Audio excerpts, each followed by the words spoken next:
Epiphone Sheraton guitar from Japan.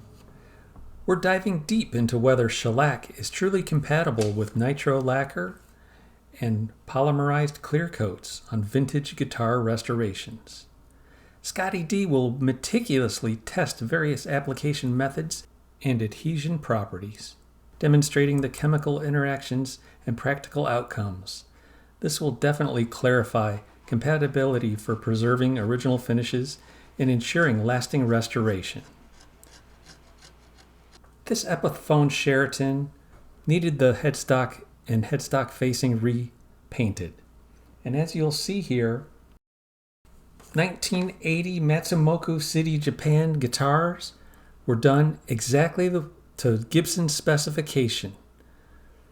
Right now we're taking a look at some bad repair work.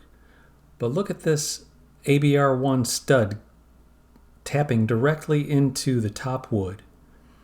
The way they manufactured the binding around the fretboard, where the nibs cover the ends of each fret, this is a luxurious feel. If you've ever had a guitar with bound over fret ends, you know what I'm talking about. The guitar also has, like I said before, a nitrocellulose lacquer finish, and it has a Gibson style truss rod nut. I wish they would match the color of the mahogany to the color of the maple a little bit better. I don't know if that's possible, but maybe select a little different selection of wood, or maybe a whitewash stain of some sort. Anyways, I'll need to remove the strings and the tuning machines from the peg head to be able to do the work. Okay, another thing that this guitar has is a nylon string nut, which is a really high-end choice material for a string nut. Typically on an Epiphone these days from China, you'll see maybe a plastic nut, but nylon is definitely the hardest man-made product available. And before I could turn the truss rod nut and test it out, I had to remove some of this hardened aliphatic resin that the previous guitar tech left in there. We'll just chip that away till we can get our open-end wrench around that. It's a 5/16 right angle wrench, hex, brass acorn nut, just like a modern Gibson. Everything about this guitar is just like a high-end Gibson, or high-end Epiphone for that matter. We're going to need to remove this stuff to repaint the headstock and the back of the neck. It was so carelessly repainted the first time. Maybe they didn't even take the tuning machines off. This is when I noticed that the neck wood is no longer attached to the fretboard wood. So the mahogany has come loose from the rosewood. While the hex nut is off, I'll go ahead and flatten out the bottom of it, clean it up, lube it, and get it ready for reinstallation later. That looks nice.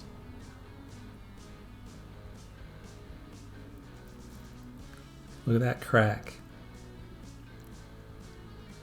I'm going to flip the guitar head up towards the ceiling so I can have gravity work with me. I'll jam in Tight Bond Original on a 3/1000 of an inch feeler gauge, and I'll hold the feeler gauge with my left hand and I'll pull the headstock back with my right hand. As I pull back, I push in the glue and I pump, making a pumping action, working all that glue into all those little cracks. Sorry about the lighting, but I was trying a little different setting on the shutter, and don't worry, give me 5 seconds, I'm going to change it back to where you can see it again. I want to clean out the excess glue squeeze, and then I'm going to clamp the neck into a slight back bow. This will help the truss rod once the strings are back on. Alright, we changed that brightness on the video, so we're back to you guys seeing exactly what's going on here. I'm going to be removing a lot of this previous work that the guitar technician did, and I don't know how long ago they did that work, but I need to get to the bottom of everything to see what's going on. It's starting to look like they used some kind of shellac, some kind of epoxy resin maybe, down into where there was some missing wood. And they just left it all clumped up on top. They never sanded it smooth. So I'm going to go ahead and sand it smooth and try to get this repair color in the ballpark of the rest of the guitar neck. I can also see some of the putty or epoxy that they used was really a different color. They must have used two different colors. But what we're going to be trying to do is use fresh mixed shellac flakes, and we're going to spray it over the existing nitro, very light coats. And then we'll put our glue boost fill and finish over top of the shellac and the nitro as a new clear top coat.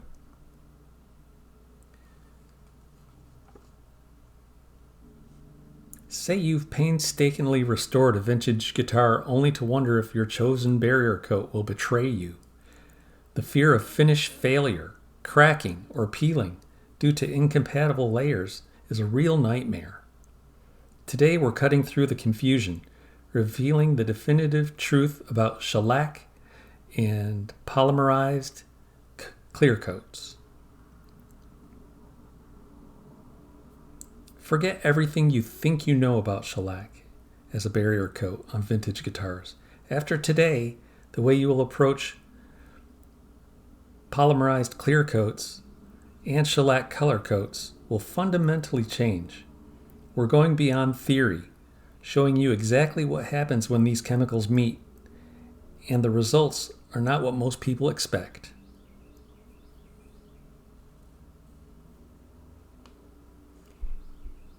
Here's some of that CA glue that I was referring to as a polymerized coat. I'll use it here as a to build back up coat. There was a dent on either side of the truss rod access. It was kind of like a little valley. I'm going to fill that all in and sand it so that everything's all 100% level. I'm using the Glue Boost Fill and Finish Medium.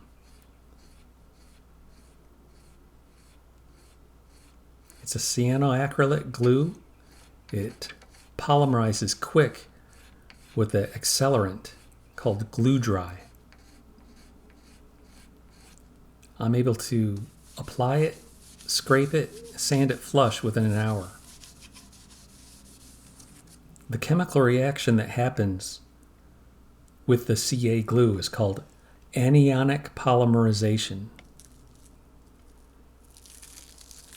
Nitro and shellac are both evaporative finishes, so they're pretty compatible with each other. What I did here is I masked off the decorative inlays and the white plastic binding using a paper towel there to kind of feather out the edges, and I sprayed black lacquer, and that covered up all of our CA glue and cracks and such.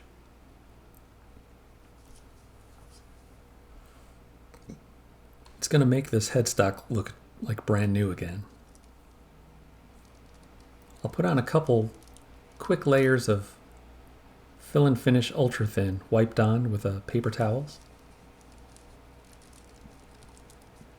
And I'll accelerate in between each wipe with the Glue Dry sprayed onto a fresh separate paper towel.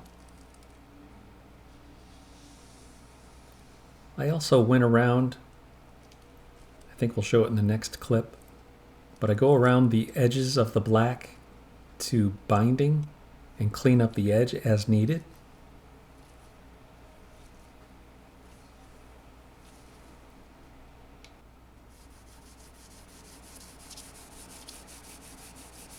We'll get on about 10 coats of this clear top coat, and then we'll level sand and polish it. There really are no two different finishes that are 100% compatible with each other. But if you make sure to use just very thin layers of each, you can get away with it. It might check over time, which is totally normal. But it'll last a lifetime and it will still look good.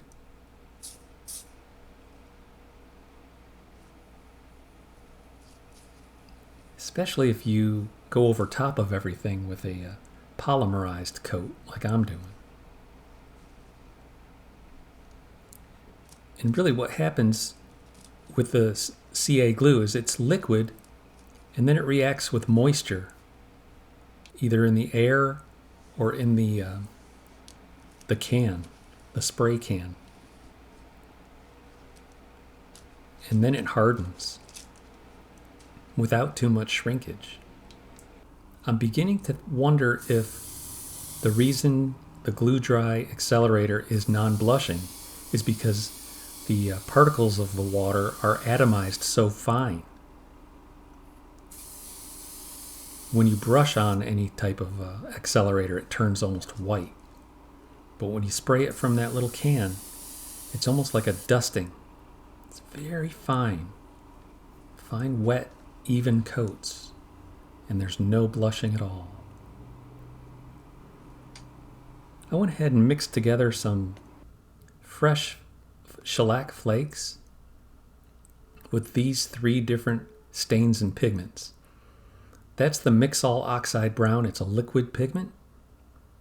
I also used the powdered wheat pigment from Mohawk and the medium brown liquid dye from Colortone. The dye is a stain or a transparent, and the other 2 are opaque pigments. So I like to use a combination of the 2. And then when I peel back my masking, you'll see a real distinct dark pencil line right up where I masked it. I'll go ahead and scratch that line with a X-Acto blade and then spray again over the transition. Just kind of feathering everything in color-wise. It's about 1 shade darker than the original neck, but it sure beats black. I'm just wiping naphtha here so I can see the color differences. Naphtha's like a crystal ball. It lets you kind of appreciate what it's going to look like when it's finished. It takes the guesswork out of your color coats. Here I am scratching away that dark line. That's where I sprayed that brown over the original brown. So I had brown over bare wood and brown over overlapping the original brown nitro. Now I'll go over that transition with another feathered coat, like a mist coat. Just helps the transition between the 2 different areas. In hindsight, maybe I should have masked off or went ahead and sanded and painted the entire headstock. That way I only had 1 transition line further down the neck on the curved surface. It's much more forgiving curved surfaces are. But all in all, when it's done, you'll see it's pretty pleasant looking.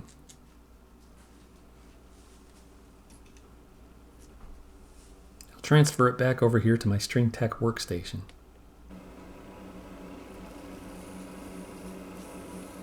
I'll peel off the masking tape on the bound fretboard edges, both sides.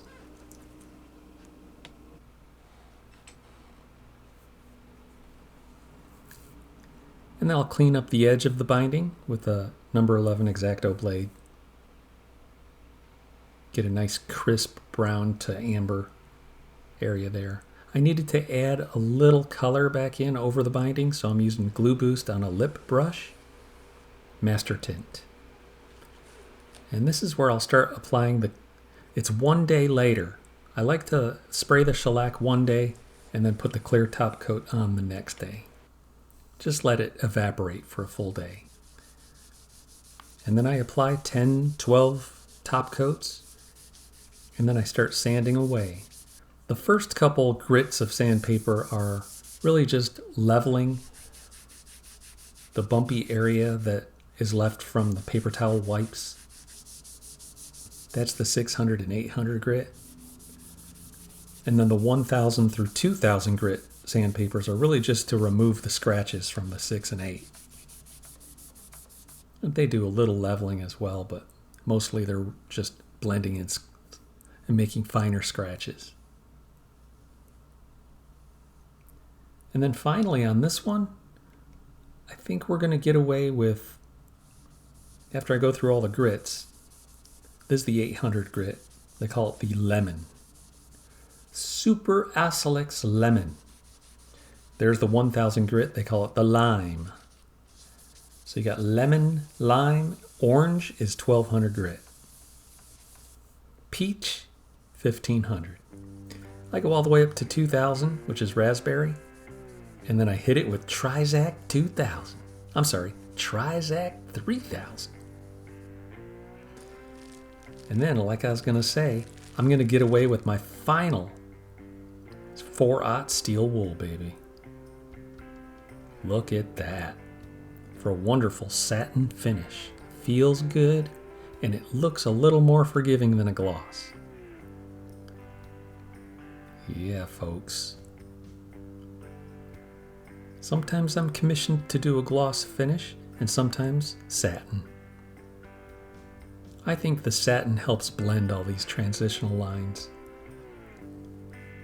We got a little layering of colors going on this job that it's nice to disguise it a little bit with the satin finish. Anything goes with finishing, guys. You can do gloss, satin, semi-gloss, or dead flat. And all those different things I just described, those are called sheens. So we're looking for kind of a flat sheen. Here's the Trizac 3000. I like to use a little soapy water. I use Simple Green. Simple Green's a really good cleaner. I use it in the kitchen, use it everywhere, especially in the shop. Okay, looks like we're at home base now. So next time you're working on one of these nitro guitars, you don't have to reach for harsh chemicals. I hope you reach for something eco-friendly like I did to bring your guitar back to life.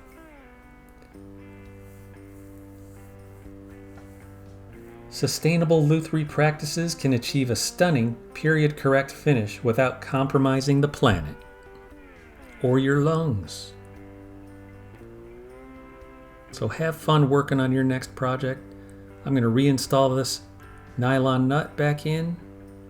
I'll probably glue it in with a little Tight Bond Original. I lubed up that brass acorn nut with a little bit of grease. I like lithium grease. I'll find me a Gibson truss rod cover, Gibson style.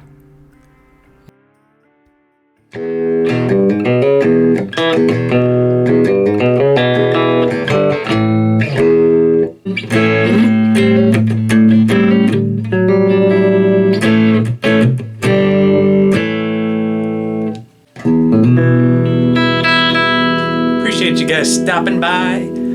I hope you're glad to know there's one less mutilated headstock in this world. Hope to see you soon.